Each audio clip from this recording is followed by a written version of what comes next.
it feels like President Trump is trying to build this trilateral global order, this trilateral bromance between three, well, autocratic leaders, and basically reshape the kind of the world map from the position of the powerful. So the weak will be the prey for the strong. And I think that's his strategy. That's his end goal. I don't think it's a major trade war with China, because I don't think US is strong enough at the moment to kind of to fight that trade war. Let's see them win the trade war against Canada first. Hi, I'm Jo Crawford, and welcome to Times Radio's Trump Report. Today, I'm joined by Igor Novikov, former senior advisor to Zelensky, who oversaw US-Ukraine relations during the previous Donald Trump presidency. Thank you for joining me on the Trump Report today. Thank you for inviting me. So, in Trump's speech to Congress last night, he said that Ukraine is ready to sign a minerals deal at any time. But this is in stark contrast to only yesterday when Trump announced that he was pausing aid to Ukraine. And we're also now hearing reports that the US has potentially stopped sharing intelligence with Ukraine that could aid attacks in Russia. I mean, where does Ukraine stand with the US right now? Yeah, well, first of all, let's talk about the minerals deal. I think the biggest misconception here is the fact that people somehow think that Zelensky wasn't ready to sign it in the White House. It was, Trump's administration's decision to kind of postpone the signing. And from what I'm hearing at the moment, he's actually trying to renegotiate the terms. So that's typical Donald Trump. So he haggles, then he creates a crisis, and then out of that crisis, he tries to get, a better deal for himself and for both countries, one country, you never know with him. But the minerals deal, the ball is in Trump's court, pretty much. Let's put it this way. I think that deal is beneficial to both Ukraine and the US if it's structured correctly and if it has substance, because one thing people don't kind of remember is the fact that Trump actually signed a similar deal with Afghanistan prior to the troop withdrawal, and came to nothing pretty much. So yeah, that's as far as the deal is concerned. As far as the military aid, intelligence sharing, and everything else, I would kind of probably stress the following point. I think there's a fine line between applying pressure on Ukraine to sit at that table and negotiate. And we all understand that, whatever this kind of potential peace deal looks like, Ukraine will have to make a lot of concessions, and they will be incredibly painful, especially given the price that we've already paid for by sovereignty and freedom. So, but there's a fine line between kind of applying pressure and directly aiding Russia here. And I think if, for example, military or financial aid can be explained, in some weird and surreal parallel universe as, Trump putting America first, I don't see any reasoning behind, the freeze on the intelligence sharing, because that's direct aid to Russia, and that's unheard of, pretty much. I think had any other administration done something like this, that'd be impeachment, that'd be, a lot of conversation about treason here. And as I previously mentioned, you oversaw US-Ukraine relations during Trump's first presidency. But if we look at what's happening right now, the way that Trump is speaking about Zelensky, previously calling him a dictator, we then had that extremely fiery exchange between Trump, J.D. Vance, and Zelensky at the White House. And then also we've now heard about this pause to US aid cuts, potentially stopping the sharing of intelligence in some forms. It's often been suggested that with Trump, you shouldn't take him literally. But do you actually think that now we should be taking his words at face value? I think you should be. Once again, a lot to unpack here. First and foremost, yes, I was in charge of the US-Ukraine relationship in President Zelensky's administration during his Trump's first term. And let me remind you, this now is not the first time he actually pauses military aid. And in fact, as far as I remember, and I was in the room during that so-called perfect phone call between Trump and Zelensky back in 2019, and I've met Trump twice. I can tell you this, he actually considered, and I think he started acting upon actually freezing military aid to Ukraine in 2019, even before speaking with Zelensky. So I would kind of I would probably ignore the personal issues here. I think they've added to to this chaos somewhat, but I think with Trump he always sympathized with Russia, and I think now, given the fact that it's his second term, he doesn't have elections in well, he has midterms in 2 years and presidentials in four. But I think now he sees this as the window of opportunity to actually bring about his vision of the global order. So my kind of advice to our allies, including first and foremost the United Kingdom, would be to think strategically, both short term and long term. Long term, I think everyone in the Western world needs to prepare for a potential, if not alliance, then understanding between Russia, China, and the US in some shape or form. And I think that would be a major disruptive factor to the way we do things globally. And I think you know sooner or later Europe, the United Kingdom, and Ukraine much earlier will have to act upon it. And we actually just heard Keir Starmer just now at PMQs.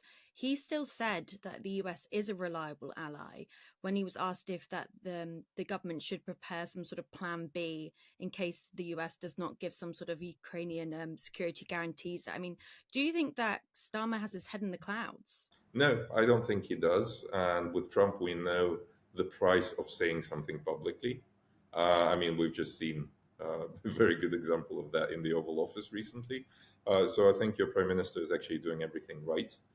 He says things that will not hurt anything short term, but I'm pretty sure that behind the scenes, he's taking the situation very seriously. And I'd like to go into that in more detail later on. But if we focus on that post that was made on X yesterday by Zelensky, it did appear to offer some sort of limited truce with Russia. It involved things like a truce in the sky, a ban on missiles, long range drones, things like that. I mean, would you have advised Zelensky to have made that sort of statement? Hey, yes, I would say like there's a certain limit. I'm obviously in touch with the current administration, so but I'm a former advisor, so I think he did everything right, and I think the way his administration structured that peace offering, the skies and the sea, and moratorium on airstrikes both ways. Ukraine striking Russia, Russia striking Ukraine.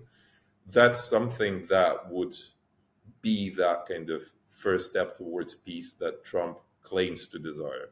Now, will Russia agree to this? No, definitely not, because I think President Trump at the moment, by freezing the military aid, which first and foremost includes air defense, he's actually encouraging Russia to increase the strikes.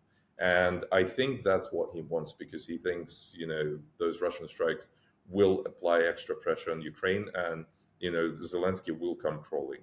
Uh, Let me give you a small spoiler here: Zelensky will not come crawling. He puts Ukraine first, and it's not some populist rhetoric, as is the case with some other politicians across the pond. But for Zelensky, it's a matter of survival for his country, for him, and for everyone else. So he will do everything needed to make sure that we kind of come out of this with the least possible amount of damage. That's all I can say. But like, once again, let me stress it really explicitly. We've survived so far. We've been written off many times, even prior to this full-scale invasion in 22. Then Kiev should have fallen, according to Western intelligence, in like 3 or 4 days, something like that.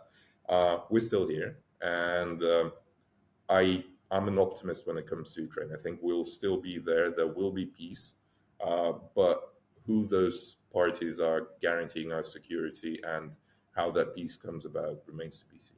I mean, what I thought was interesting in this post by Zelensky was not only did he mention that he wanted to come to the negotiating table as soon as possible, but he also made a lot of references to lasting peace, to peace that lasts. And we know that that was that sticking point there between Trump and Zelensky over the minerals deal about US providing security guarantees to Ukraine.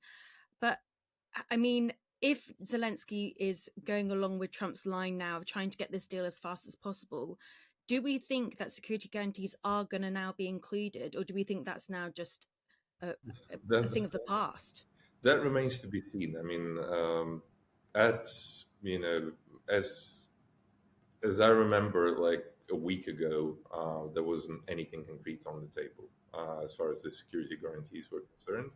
And once again, even if we have certain security guarantees and commitments, that doesn't necessarily mean that those promises will be kept. Because a little history lesson here: in 1994, we gave up the third largest nuclear arsenal in the world in exchange for security guarantees from the U.S., United Kingdom, and Russia. And those security guarantees included a full written commitment not to invade Ukraine, threaten its sovereignty, or use economic instruments to attack Ukraine. Now, Russia has invaded, and Trump is actually using, the trade war kind of arsenal to basically force Ukraine to give up some of its territory. So that's a direct violation of the Budapest Memorandum of 1994. So unfortunately, I have to say this, and it pains me to say this, especially as far as the US is concerned. Um, like we say in Ukraine, for example, about Russia, there's no point in making a deal with them because they always break their promises. We've had 20 ceasefire deals with them since their invasion 2014, and they were the ones breaking the ceasefire every single time. But now, unfortunately, this is the second time we're seeing that with the U.S. So kind of the weight of their word is kind of diminishing as well, and that's a very scary notion for the world we live in. That's why I'm stressing, like, mid to long term, I think the world will need to reassess global security and build new alliances. On the one hand, Trump is suggesting that, for example, by having this minerals deal, it will provide Ukraine with some sort of security in terms of having US contractors on the ground in Ukraine. But as you previously said to Times Radio, Russia isn't appearing to be making any concessions here. Now, And if also, if I may interrupt you, though, I'll kind of I'll give you a very good example. Uh, it is true that a lot of people, even in Ukraine, believe that if President Trump has economic interests, that will act as a deterrent against any potential aggressor. In fact, here's an interesting insider story. So back in 2019, some people around our team were actually suggesting building a Trump Tower in Kiev, offering that to Trump, and I had to strike it down because that's the stupidest idea you can come up with. But we're neophytes in politics, so you have to excuse that. But once again, let me use the serious example of Afghanistan here. Not only did the U.S. have hardware on the ground, it had troops on the ground, it had economic interests. Trump has signed the minerals deal, and we all remember how quickly that collapsed. And it hasn't deterred anyone. And as far as I'm concerned, Taliban is much less of a threat than Russia. Trump did also reaffirm the US's commitment to NATO Article 5. But as what you're saying, as what the past has shown Ukraine, is it wise for Zelensky to move forward with some sort of deal with the US if Yes, Trump it can't is. provide any? Do It you think is. it is? It is. I think, look, as a former advisor, obviously, I mean, I'm biased because I sympathize with my president, as do, you know, way over 50% of Ukrainians. But I think he's doing everything right. What he does publicly, what he does privately, and the fact that he keeps his options open. And like one thing that I can tell, I never thought I was going to say this, but unfortunately, I have been saying it over the last month. I don't think we're at a point where Ukraine should shed tears over the fact that it's not invited to NATO. I think NATO should be worried about Trump and actually surviving as a treaty organization. That brings me on to Keir Starmer's coalition of the willing, what he suggested there by so far deploying British, French troops to Ukraine for peacekeeping. I mean, if we don't get that US backstop there from Trump, how do you expect that to act as a deterrent against Putin? Do you think it would be effective? It would be, and there are two main factors at play here. First, I don't remember who said it recently. I think it was Prime Minister of Poland or somebody from Poland, as far as I remember. He said that, like, look, there's 500 million Europeans are actually asking 300 million Americans to protect us from 130 million Russians. There's something wrong here. And I fully agree with that. Europe is not in the best shape and form at the moment for a number of reasons, including Russian interference. I think a lot of things that have happened in Europe happened because of Putin and that kind of hybrid war approach. But Europe is still a sleeping giant in my book, and I think if we unite Europe, if we solve certain issues such as, for example, the governments in Hungary and Slovakia, who are openly not only pro-Putin, I would say, like people like Fico and Orban, they might even be on the payroll. Let's put it this way, allegedly. Well, allegedly, I don't want to be sued, but there are rumors circulating about them. So I think Europe has the potential to actually act as a deterrent and push back against Russia for at least kind of a neutral solution and to neutralize that threat.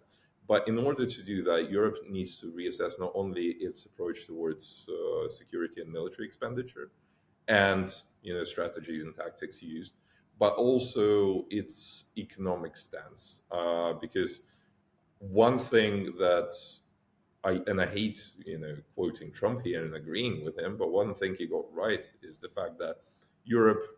I'm not sure Europe spent more on Russian energy and Russian produce than the amount of money they've spent helping Ukraine, but it's close, and that weakens Europe in essence because you just imagine Britain kind of relying on like Hitler's Germany in the 1930s and 40s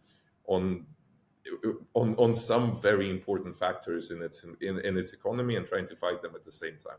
It doesn't work like that. And Europe needs to realize that with Russia, unfortunately, you either become an ally, or you have to find that sovereignty from Russia and from its economy. Now, a very important thing here is that China at the moment is quiet, and I think, unfortunately and tragically, China will be the one saying the last word here in this particular situation.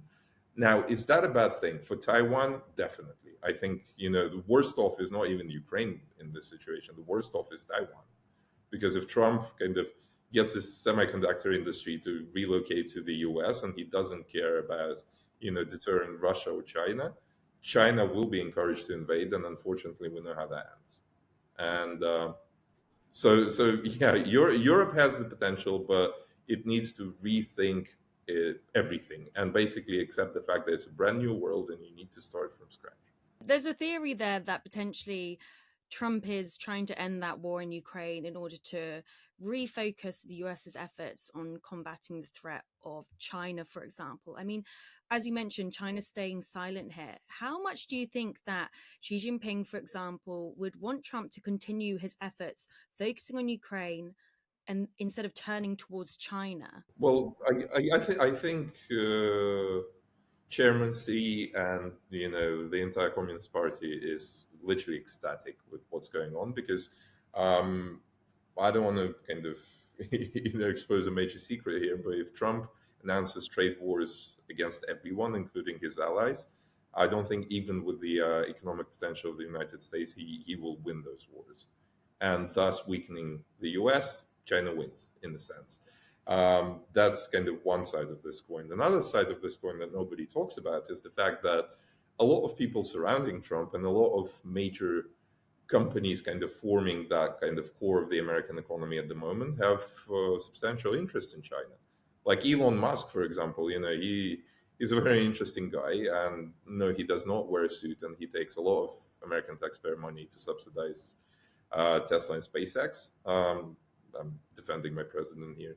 But at the same time, look, he's got a major economic interest in China. He's got factories there. He visits frequently and everything. And same is true for Google, for example. They're censoring kind of their output there. And China is integrated into that global economy where the US plays a major part. And I do not believe that, people like Musk will be playing kind of two sides simultaneously.